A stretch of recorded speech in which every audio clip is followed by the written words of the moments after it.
அடுத்ததாக பார்க்கக்கூடிய ராசிக்காரர்கள் மிதுனம். யோக பலத்தை அதிகமாக பெறக்கூடிய ராசிக்காரர்கள் மிதுனம். ப்ரெஷர் மட்டும் பார்த்துக்கணும். லோ பிபி, ஐபிபி, சுகர் டக்குன்னு உங்களை ஒரு சேஷ்டம் பண்ணிடும். சுபவிரிய பிராப்தம் ஏற்படும்.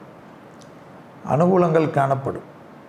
புது பொறுப்புகள் வருவது, புது உத்தியோக மாற்றம் வருவது, உத்தியோகத்தில் ஏற்றம் பெறுவதெல்லாம் மிதுனத்துக்கு ஏற்படும்.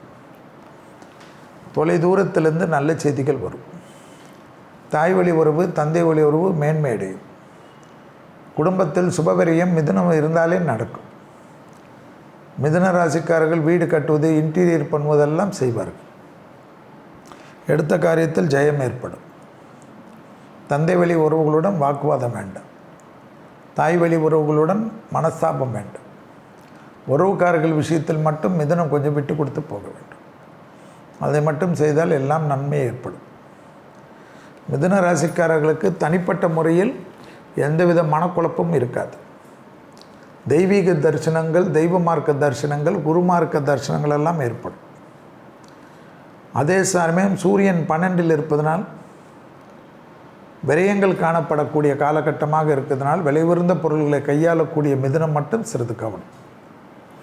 அதே சமயம் 3ஆம் அதிபதி 12 இருப்பதனால் டக்கென்று ஏதாவது மாற்றத்திற்கு ஆட்பட வேண்டும் என்று நினைத்தால் செய்யலாம். மேலதிகாரிகள் விஷயத்தில் அவர்கள் சொல்லுவதற்கு நிதானமாக பதில் சொல்லுங்கள். அது உங்களுக்கு பிடிக்கவில்லை என்றாலும் கோபத்துடனோ இல்லை மூஞ்சை தூக்கி வைத்து கொண்டோ சொல்லாதீர்கள். வேண்டாம், சரி வராது. அதில் சரியாக பார்த்துக்கொள்ளுங்கள். யோகமும் அனுகூலமும் எடுத்த காரியத்தில் ஜெயம் ஏற்படும்.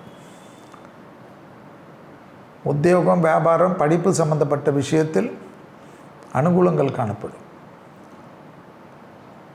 இடமாற்றம், வீடு மாற்றம், மனை மாற்றம், உத்தியோக மாற்றம், தொழில் மாற்றம் என்ற மாற்றம் மிதுனத்துக்கு நம்பிக்கை தரும். அந்த மாற்றங்கள் நன்றாக வருமா என்றால் வரும். தைரியமாக ரிஸ்க் எடுக்கலாம் என்றால் எடுக்கலாம். முதலில் சிறு சிறு கஷ்டங்கள் வரும்.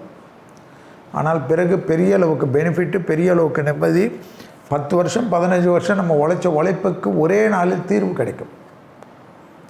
ஸோ இது மிதுனத்துக்கு மாற்றத்திற்கு உண்டான வாரம்.